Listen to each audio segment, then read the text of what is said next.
Welcome, welcome to WBC Faster Together, the LinkedIn Live series of the Women Business Collaborative. I'm Gwen Young, Chief Operating Officer of the WBC. And today we are joined by Dan Hesse, Chair of the Board of Akamai, Chair of the Technology Committee of PNC, and former CEO of Sprint. We're also joined by Faye Sahai, the founder and partner of Telocity Ventures. Thrilled to have you both here and to call you champions in the WBC community. The WBC, thank you. The WBC is an unprecedented alliance of over 70 women business organizations and hundreds of business leaders, building a movement to achieve equal position, pay, and power for all women in business. Through collaboration, advocacy, action, and accountability, we are mobilizing thousands to create momentum and accelerate the pace of change. We live our commitment to DEI as members of our leadership, including Dan and Faye. We have a diverse board of directors, advisory and leaders councils, and our diversity stat stands at more than 34% people of color. Please check the chat for our 9 action initiatives through which we aim to accelerate change and join our movement at wbcollaborative.org. Each week in this series, we offer different ways to advocate change and accelerate impact. By presenting data research and best practices, by lifting up the power of women's voices for change, and by showcasing the importance of cross-generational collaboration and the allyship of men in the movement. So today we want to talk about leadership and technology, balancing the Great Resignation with opportunities. And our focus is going to be on the opportunities to build a diverse talent pool and a robust and diverse pipeline of technology leaders. And also we want to look at what technology leadership looks like at the C-suite and board level. So Faye, I think I'm going to start with you. What are the most exciting trends for women in technology in 2020-22? What are the opportunities in terms of roles, industries? What does the landscape look like? Well, the landscape, I think, is looking very exciting. We know with the Great Resignation, there are a lot of opportunities in there. We know also during COVID, technology expanded significantly as we were starting to work remotely. We were digitally enabled. We were doing e-commerce from that standpoint. So there's wonderful opportunities and a lot of openness. I was excited to, and we're continuing to beat the drumbeat that gender diverse teams make better decisions, have higher profitability, and that's kind of shown in the technology industry. Deloitte Global said on average, we'll reach 33% female representation by 2020. So we're up 2 percentage points, which is great, but we still need to be nudging more and more in this area. So I just think with the cybersecurity, digital transformation that's happening, investment in healthcare, technology as well, at record numbers, we have a lot of great opportunities. I'd like to add to that, that what technology companies have found with the Great Resignation, which Faye described, is we're hit probably harder than any, not just people leaving the workforce, but particularly job hopping. The competition for talent is just extremely intense in tech industries. And what I'm seeing is increased value being placed on people with, we'll call them soft skills, and especially those with experience in human resources. So the chief human resource officer's role in tech companies has become more important. And those jobs are disproportionately women. They just have been. So I think this period that we've gone through with COVID is really is highlighting some of the skills and experiences that women in tech companies have, and they'll be considered more important. And the CHRO job might be the stepping stone to the CEO job at some point. I do want to add, though, during COVID, we saw 1 million women leave the workforce with the challenge of caregiving and the stress of that. We do see promising trends in the kind of this war for talent, as Dan was saying, is that companies realize that they need to be more flexible, that they need to, have kind of the diversity to work remotely and from home. And so I think, to Dan's point, the key, in how we treat our workforce, that the HRO, the policies we put in place, and that everyone's asking for this flexibility now. Faye's exactly right. I think companies have to look at their benefits. The good news, I think, from a workforce perspective and the opportunities for women is that companies are being very flexible in terms of office versus home, but we don't want any unintended consequences, which is a lot of companies are making it flexible where employees choose how many days of the week they want to come in. And what we're seeing with some of the early information or data is that a disproportionate number of women versus men are choosing to spend more days at home because they have other responsibilities, which may be unfair. And we all know that in business, for me, I remember my career was out of sight, out of mind. So when I had a assignment in Houston, the next one was back at headquarters so people could see me again. Or when I was over in the Netherlands, the next one was in headquarters. If people are out of sight, out of mind working at home, it may make promotions more difficult. So we need to lean into that and be aware of that and make sure that, first of all, we have benefits that make it possible, whether it's dependent care or child care, which let women come to the office more often, but also that we're aware that, some people may have to work at home more days of the week and create opportunities for exposure. So interesting. And you both have mentioned, I sort of want to pivot slightly because I'm sort of getting, there's two strands of this, or where those opportunities are, types of jobs. Dan, you talk about sort of elevation of the CHR role, and there's all these kind of new roles. I want to come back to that in a second, but we've mentioned data a couple of times.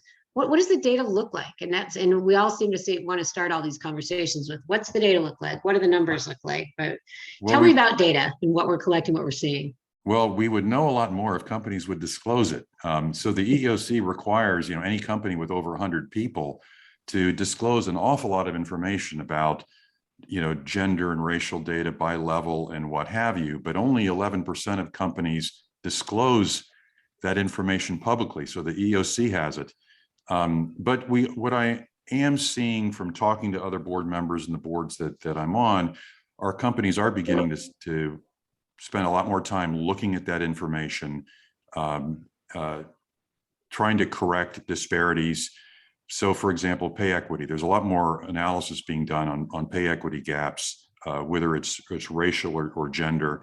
But only 9% of companies now are actually disclosing their gender pay analyses. And the ones that, of course, disclose are the ones that either have no gaps or very, very small gaps.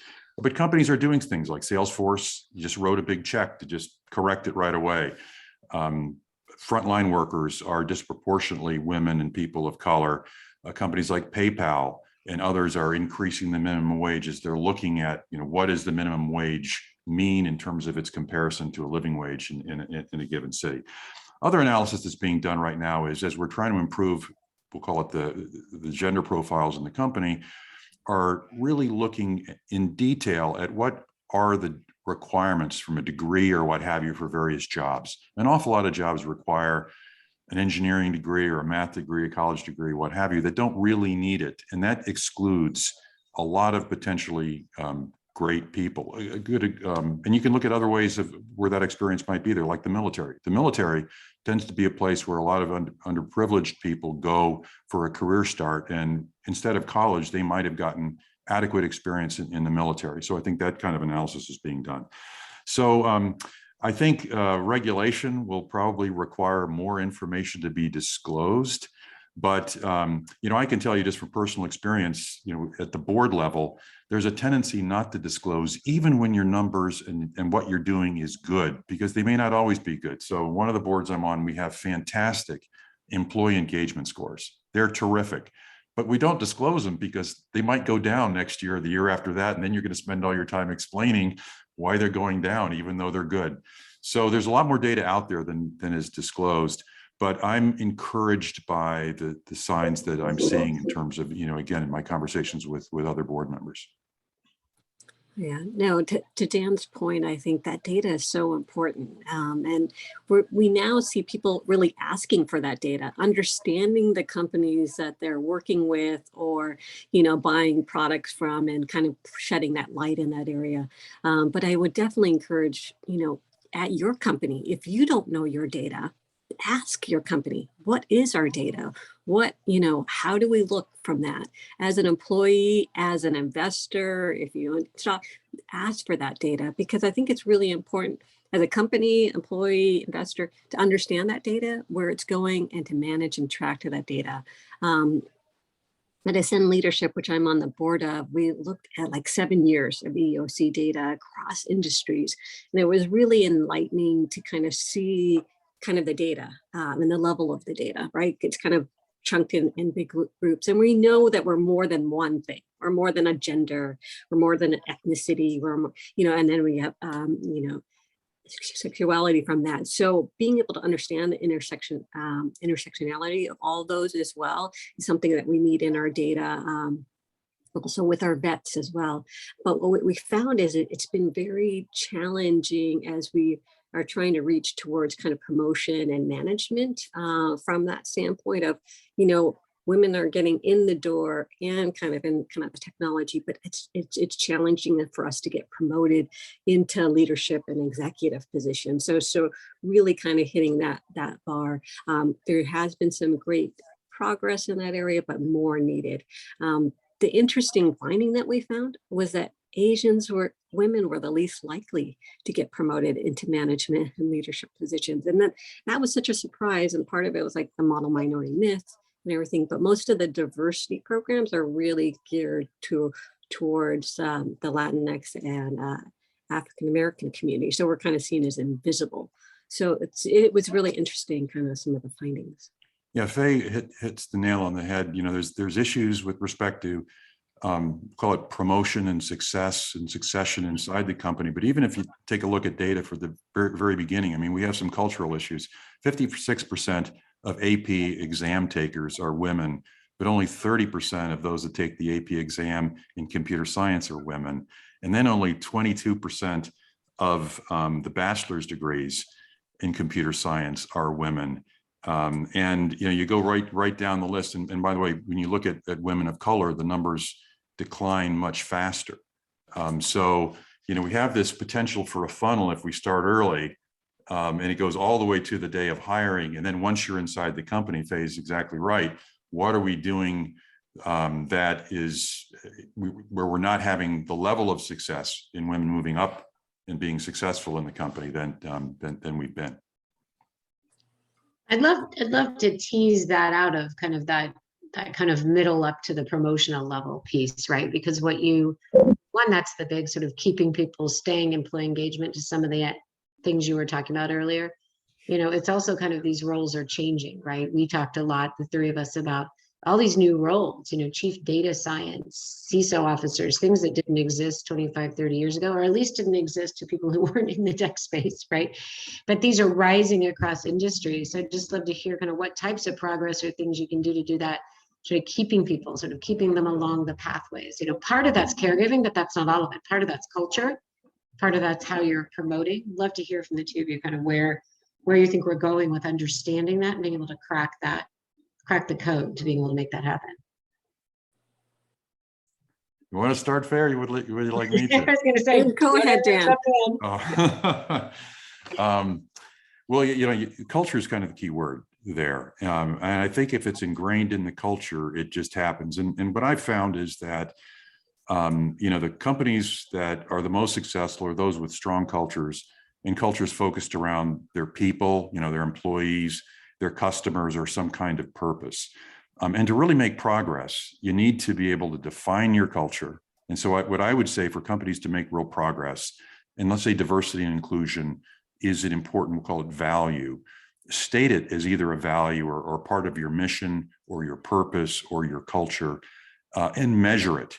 And your progress can be measured both in terms of employee surveys, or what I found, for example, when I was measuring the culture of Sprint, how are we making? One is you ask employees on regular surveys, how are we doing at walking the talk on, let's say, innovation or customer service or what have you.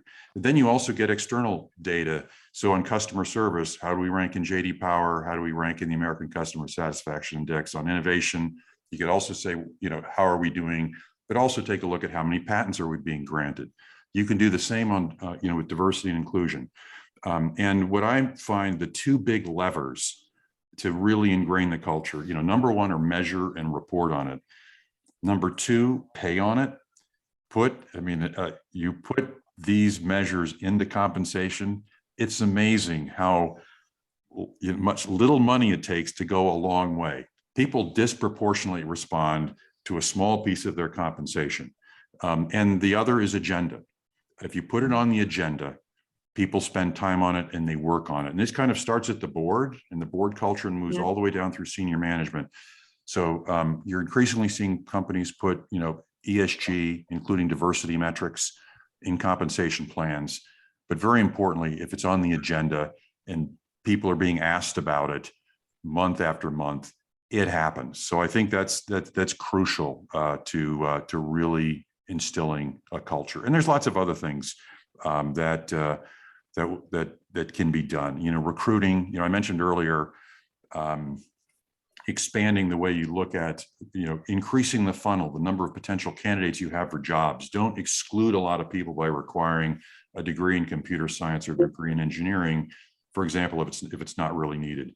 Number two, send people to campus that look like the people you want to attract. That makes a big difference.